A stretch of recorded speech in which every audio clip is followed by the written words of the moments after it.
Ngayon po, makikita po natin kung paano gumagawa ng kimchi si Risa. Kimchi Pinoy made. Ayan.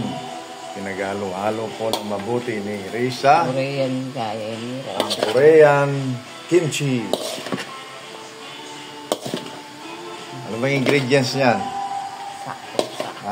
Ano bang ingredients sekreto mo yan para maging masarap? Secret. Kaya nga. Hindi na nga secret, kailangan malaman. Ayan, pinagalo-halo. Mukha na bang kimchi? Ano mga ingredients yan? Siyempre. Yung peche bagyo, tapos yung Ano? Saka ano pa? carrots, labanos, daon ng sibuyas, tapos yung minix na pampalasa.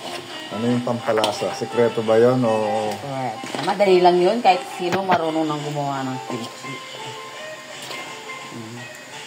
Makikita mo naman sa itsura pa lang yung mukha bang kimchi o hindi.